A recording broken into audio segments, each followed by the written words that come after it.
नमस्कार दोस्तों, कैसे हैं आप लोग। गाइस उम्मीद करती हूँ आप सब लोग बहुत अच्छे होंगे। सो नौकरी समाचार चैनल में आप लोगों का बहुत बहुत स्वागत है। तो चलिए बात करते हैं 8वें वेतन आयोग के गठन के बारे में। कर्मचारियों के लिए नई उम्मीदों निकलकर सामने आई हैं। 8वें आयोग के गठन की बात कर ले रहे हैं हम। 8वां वेतन आयोग का गठन अप्रैल में होने जा रहा है। यह प्रक्रिया जनवरी में केंद्र सरकार की स्वीकृति के बाद शुरू हुई थी। 8वें वेतन आयोग की सिफारिशें 7वें वेतन आयोग की समय सीमा के बाद लागू होंगी, जिसका कार्यकाल 31 दिसंबर 2025 को समाप्त होगा। नए वेतन आयोग को 1 जनवरी 2026 से लागू किया जाएगा। सिफारिशों की समय सीमा। हालांकि पैनल की अंतिम रिपोर्ट आने में लगभग 15 से 18 महीने लग सकते हैं।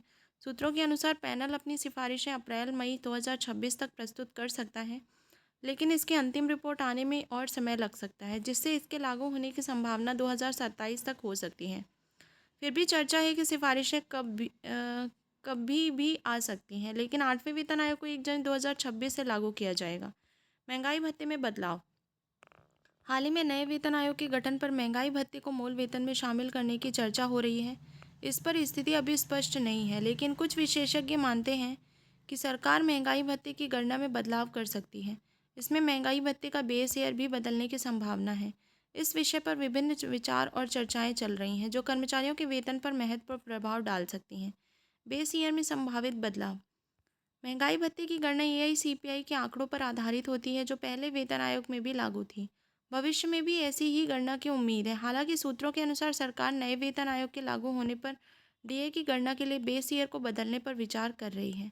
वर्तमान में एआईसीपीआई आईडब्ल्यू के लिए बेस ईयर 2016 है, जो 7वें वेतन आयोग के कार्यान्वयन के समय निर्धारित किया गया था। महंगाई के भत्ते की गणना में बदलाव।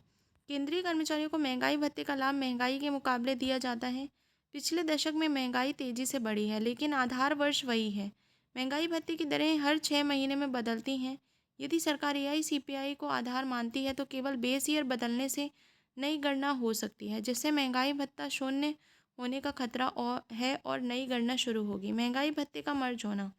क्या पुराना महंगाई भत्ता मर्ज होगा? यदि 1 जनवरी 2026 तक 8वां वेतन आयोग लागू किया जाता है, तो मौजूदा स्थिति के अनुसार महंगाई भत्ता 61% तक होगा। इसका भुगतान कर्मचारियों को सैलरी में किया जाएगा, लेकिन यदि बेस ईयर में बदलाव होता है तो पुराने डीए को मर्ज किया जा सकता है। हालांकि सरकार ने अभी तक इस पर कोई औपचारिक घोषणा नहीं की है। ये सभी 8वें वेतन आयोग के पैनल की सिफारिशों के बाद ही तय होगा। महंगाई भत्ते का इतिहास। महंगाई भत्ता कब कब शून्य हुआ? 1 जनवरी 2016 से 7वें वेतन आयोग की सिफारिशें लागू की गईं।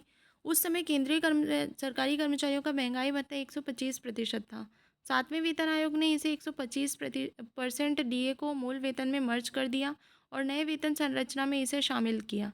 इसका मतलब है कि नए वेतन मैट्रिक्स के में डीए को शून्य कर दिया गया और आगे के डीए की गणना नई मूल वेतन के आधार पर की गई। नया वेतन संरचना। नया बेसिक पे स्ट्रक्चर लाया गया। छठे वेतन आयोग के दौरान वेतन संरचना में पे इन द पे बैंड और ग्रेड पे शामिल थे। 7वें वेतन आयोग ने इन दोनों को मिलाकर एक कंसोलिडेटेड बेसिक पे बनाया। इस नए बेसिक पे में पुराने बेसिक पे और 125% महंगाई भत्ते को जोड़ा गया, जिससे कर्मचारियों की कुल वेतन में वृद्धि हुई। पे मैट्रिक्स में बदलाव। कैसे बदला पे मैट्रिक्स? 7वें वेतन आयोग ने एक नया पे मैट्रिक्स पेश किया, जिसमें अलग अलग स्तर और सेल्स के आधार पर वेतन निर्धारित किया गया।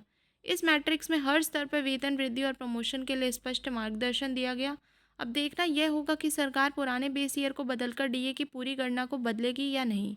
वहीं 8वां वेतन आयोग किस प्रकार की सिफारिशें देता है, यह भी महत्वपूर्ण होगा। सो भाई ये था अपडेटेड इन्फॉर्मेशन जो निकल कर सामने आ रही थी, एंड आई होप गाइस कि ये वीडियो आप लोगों के लिए काफ़ी महत्वपूर्ण रहेगा। और भी ऐसी वीडियोस के लिए आपको क्या करना है, चैनल से जुड़ जाना है और चैनल को सब्सक्राइब भी कर लेना है।